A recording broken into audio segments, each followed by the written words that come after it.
Okay, so welcome to our recorded live today. Unfortunately, we're having a few technical streaming issues, but hopefully we will be coming live with Radhika next week. But for today, this is our beautiful recorded interview, and you'll be able to do exactly what you normally do, beautiful members of Helping the World Sleep Better.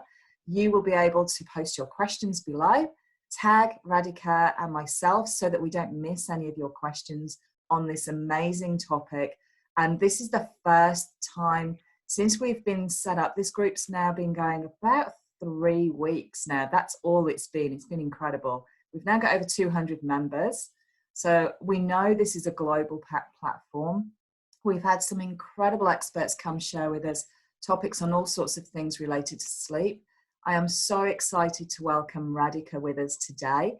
Radhika comes to us from Colorado, so we've gone truly global now. Thank you, Radhika. Truly global. And Radhika comes to us with a much needed topic that all of us, whilst we're in COVID-19 lockdown, this is something that can sort of go out of the window a lot, thinking about nutrition and what we're putting into our bodies and the effect that that's having on us, both mentally and physically, when we're trying to sleep or whilst we're sleeping and when we're waking up. So thank you so much, Radhika, for joining us this morning. So lovely to have you here. Thank you. Thank you for having me, Emma. It's an honor, and I'm so glad that you're doing something like that for creating awareness around sleep. Much needed. Much needed. Thank you. And before we go into the interview, I want to share so much with you, the audience, about Radhika. Just an amazing background for everybody who's seen and looked on Facebook already. Obviously, if you're watching this live on YouTube afterwards, you won't have seen her bio. So I want to introduce you to Radhika and tell you a little bit more about why this beautiful lady has such an amazing plethora of expertise to share with you, and why we should listen to her. So if I just start with her whole approach. So her whole approach is around mind, body and spirit, and meeting the client where they're at in the unique journey, looking at the fundamentals first: sleep, which is what we're all here for, nutrition, cravings, stress, resilience, physical activity, habits and energy level, using a root cause framework, looking at gut health. That's so close to my heart. Me and Radhika have been talking about that. Food sensitivities, immune, inflammatory balance, detoxification, hormones, neurotransmitters with the help of customized testing, and individual protocols to find healing opportunities. From there, she goes to mindset and limiting beliefs, to connecting with something deeper. Again, we have such an amazing overlap here. She strives to make you an expert on yourself, which is so important, empowering you, mastering your own mind, upgrading your lifestyle, and then keeping you accountable on a new path. So Radhika, to come to you with all of that expertise, she has a bachelor's in psychology. She's an MBA holder. She's certified health coach, certified human potential coach, a trained yoga teacher. We may actually ask her for some help on that later on in the series. Studied at the Human Potential Institute. She's an ICF accredited program created by Dave Asprey, which is a biohacking expert, and shared workshops at the first Wellness Expo at SXSW in 2017 at the Bulletproof Activations. She's established a reputation as a subject matter expert by publishing articles in publications and websites such as Ariana Huffington's Thrive Global, which we've all heard of, Austin Fit and Thoughts Become Things. She's been interviewed for podcasts, developed and delivered wellness corporate workshops in collaboration with yoga studio and health food stores, and she's also an influencer for some health and wellness brands.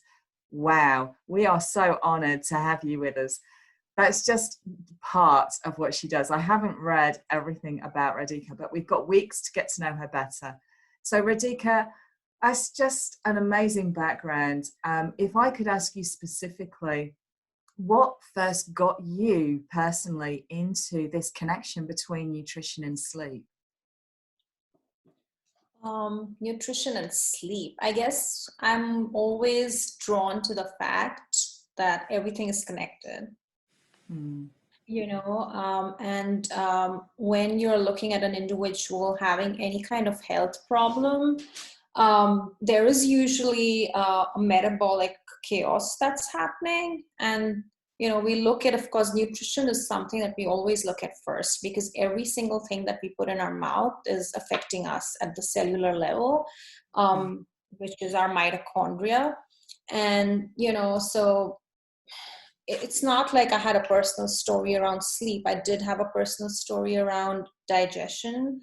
And then I realized that, once my digestion is disrupted, it's affecting my ability to regulate my stress. And if I'm not able to regulate my stress, that's going to affect my sleep.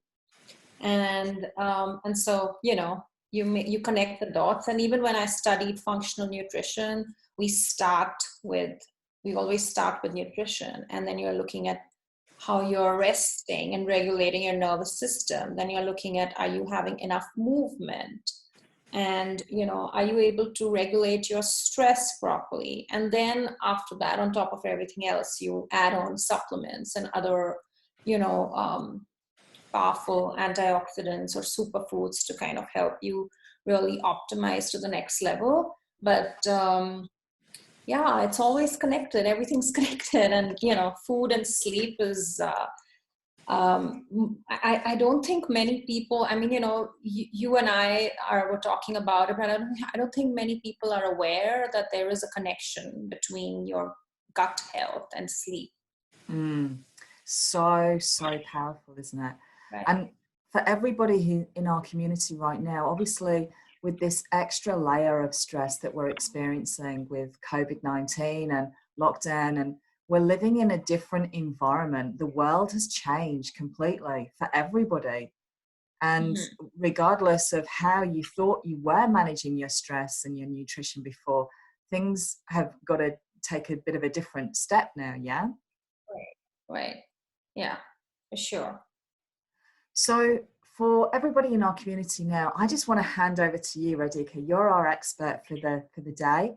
I would love for you to share your top 2 or 3 tips on how we can start to identify, what food, what nutrition is good for us uniquely, and how that's going to contribute to a good night's sleep.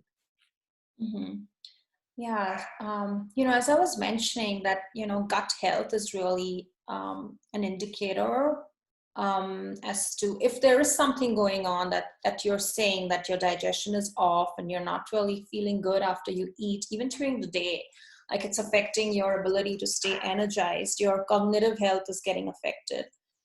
Then more often than not, we can trace it back to something we are eating. And then what happens when you're trying to sleep, either you can't fall asleep or you're not able to stay asleep. So really like dialing down on what is good for your physiology. And that's sometimes an individualized approach. But on an overall broader perspective, there are certain foods that are always good for most people. And so, and there are certain foods that are kryptonites or that nobody should be eating, like sugar, like especially refined sugar, right? And it's so hard because, it becomes addictive, right? And when it comes to sleep, there are certain hormones like serotonin, which is produced in the brain and in the gut, which helps us during the day, to stay calm. And then it also helps us produce melatonin, which is the sleep hormone that helps us stay asleep. Now, serotonin helps with the synthesis of melatonin. But what happens is during the day, based on how much light we are getting and what we are consuming, not just in terms of sunlight, which is also very important, but also the foods that we are eating. If you're having too many stimulants, like I said, sugar is one. Any food that's causing inflammation, like refined foods, extremely processed foods. So on the other side, what should we eat? We should be eating more like how, our ancestors ate, a lot of fresh vegetables, green, different colors, like you have the rainbow behind you. That's right. Chosen just for you. Yeah, a lot of like high quality, good fats, and, really some nice high quality proteins, grass-fed meats, or even if you're not into eating meat, but having good sources of protein from lentils and legumes. That's really where we should begin first. Like, what are we eating? Like a rainbow. And having good quality fats is really good for the brain. And what happens in the night when we sleep, just like we have our liver that's getting detoxified, helps us with detoxification. Our brain has a glymphatic system which works in the night when we're sleeping, and it helps get rid of any of those excess toxins, just to help replenish our sleep. And so what we are eating in the night can always help us stay asleep. So especially like fat, having more fat keeps your energy level stable longer, because we need some kind of energy to stay asleep as well. So Wow. Who would have thought that? We need more energy to stay because the asleep. lymphatic system needs some energy to do what it's supposed to do, to have that really restorative sleep, and having a good amount of REM and good amount of deep sleep. So having some nice, if you eat fish, having some really low mercury fish and seafood at dinner, or if you're not able to get that, having some kind of krill oil or omega-3s a couple of hours as a supplement can help. And then also having like really some nice good fats. And when I say good fats, like coconut oil, avocado, things like Love that. coconut oil. Yeah. Yeah. Coconut oil is one of my absolute favorites. Have that in the smoothie every morning. Mm-hmm. Yeah. Those are the things that really can help make like a huge difference. Like, it's just like, sometimes it's just the little things, right? Like another thing that can help, and you have to kind of really play around, unless you're working with a coach and you can dial down. But if you're trying these things, you want to just play around what works for you. A teaspoon of honey with a little bit of fat. I like to add like clarified butter, which is ghee. That is also good. It helps you replenish this, the supply that will create the stable source of glucose through the night. So this teaspoon of honey, you put the clarified butter on the teaspoon? Yeah, I mean, you can have it you can either make a paste, a little bit of ghee and honey or butter, and maybe add some cinnamon or cardamom spices, which are really grounding as well. You can make a little nice, almost like a little treat. Yes. And because your brain, like I was saying, the brain uses the glycogen, which is this, it's having like this good carb, and the brain uses the carb in the night to sort of create the steady stream of energy, which will help you stay asleep. And this is just before bed, or a couple of hours before bed? Yeah, just before bed. Just before bed. Okay, great. I'm gonna implement that tip today. Thank you. So I'm super conscious.